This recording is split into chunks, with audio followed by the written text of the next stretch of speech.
રાજ્યમાં હવામાન વિભાગ દ્વારા આગાહી કરવામાં આવી છે કે આજે દક્ષિણ ગુજરાતમાં મેઘો મહેરબાન થશે। અપર એર સાયક્લોનિક સર્ક્યુલેશન સક્રિય, જેની સીધી અસર દક્ષિણ ગુજરાતમાં જોવા મળી શકે છે। તો નવસારીમાં ભારે વરસાદની પણ સંભાવના છે। બોઈસર, વાપી, વલસાડમાં ભારે વરસાદ પડી શકે છે। સુરત સહિત અનેક ભાગોમાં ભારે વરસાદની સંભાવના। વડોદરા, ભરૂચમાં પણ હળવો વરસાદ પડી શકે છે। તો સૌરાષ્ટ્રના અનેક ભાગોમાં વરસાદની સંભાવના વ્યક્ત કરવામાં આવી છે। જૂનાગઢ, વેરાવળ, કોડીનારમાં ભારે વરસાદની શક્યતા। આજે દિવસભર મેઘરાજાનો પાવર જોવા મળશે।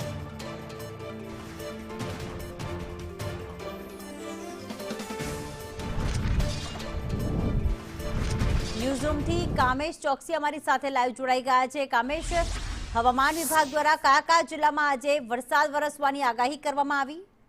બિલકુલ ચોક્કસથી પ્રીતિ આપને જણાવી દઉં કે રાજ્યના ધરતીપુત્રો માટે ખૂબ સારા સમાચાર આવી રહ્યા છે અને તે સમાચારની જો વાત કરવામાં આવે તો 24 કલાકમાં 172 તાલુકાઓમાં ખૂબ સારો વરસાદ નોંધાયો છે।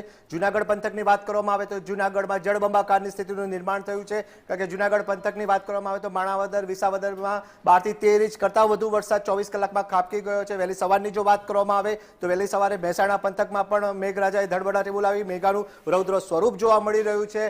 કહી શકાશે કે 2 કલાકમાં સરેરાશ 4 ઇંચ કરતાં વધુ વરસાદ પડી ગયો છે। આજની સ્થિતિ કેવી છે?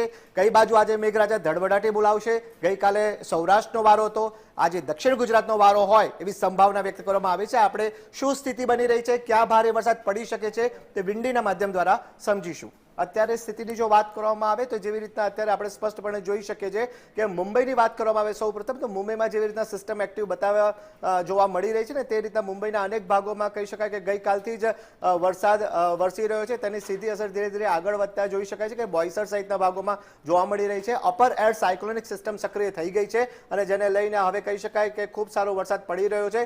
બોઈસરની આગળ વાત કરતા દક્ષિણ ગુજરાતની વાત કરવામાં આવે તો દક્ષિણ ગુજરાતમાં અત્યારે આજે રેડ આપણે જે અત્યારે જે સિમ્બોલ્સ જોઈ રહ્યા છે તેને લઈને કહી શકાય કે આજે ભારેથી અતિ ભારે વરસાદ પડે તેવી સંભાવના અત્યારે જોવા મળી રહી છે। તેને લઈને વાત કરવામાં આવે તો બોઈસરની અંદર આગળ વધતા જો ઉમરગામ, વાપી, વલસાડ, નવસારી, સુરત સહિતના ગ્રામ્યમાં પણ ખૂબ સારો વરસાદ પડે તેવી સંભાવનાઓ છે। નવસારી પાસે એક સ્પેશિયલ સિસ્ટમ એક્ટિવ જોવા મળી રહી છે અને તેની સીધી જ અસર કહી શકાય છે કે આગામી સમયમાં ત્યાં જોવા મળી શકે છે। ત્યાં ભારેથી અતિ ભારે વરસાદ પડે તેવી સંભાવના પણ વ્યક્ત કરવામાં આવી છે। આ સાથે જ સુરત શહેર અને સુરત ગ્રામ્યમાં પણ આજે દિવસભર મેઘરાજા ધડબડાટી બોલાવશે અને ખૂબ સાર્વત્રિક વરસાદ પડે તેવી સંભાવના વ્યક્ત કરવામાં આવી છે। આ સાથે જે વાત કરવામાં આવે તો ભરૂચ અને વડોદરા આ બંને શહેરોની વાત કરવામાં આવે તો આ બંને રિજનમાં પણ વરસાદી માહોલ યથાવત રહેશે।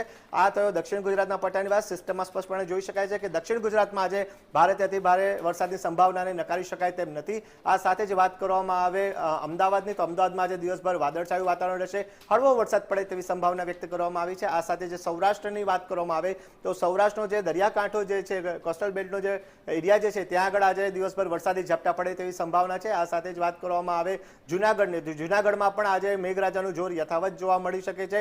આ સાથે જ વાત કરવામાં આવે દરિયાકાંઠાની તો ત્યાં આગળ જૂનાગઢથી આગળ વધતા રાજકોટમાં વરસાદી માહોલ રહેશે। જૂનાગઢમાં ભારે વરસાદની સંભાવના યથાવત। આ સાથે જ વેરાવળની વાત કરવામાં આવે, ગીર સોમનાથ પંથકની વાત કરવામાં આવે તો ત્યાં આગળ પણ આજે દિવસભર વરસાદી ઝાપટા પડે તેવી સંભાવના વ્યક્ત કરાઈ છે। આ સાથે જ વાત કરવામાં આવે ભાવનગર પંથકની અને મહુવાની તો ત્યાં આગળ પણ આજે વરસાદી માહોલ યથાવત જોવા મળશે। આ સાથે જે વાત કરવામાં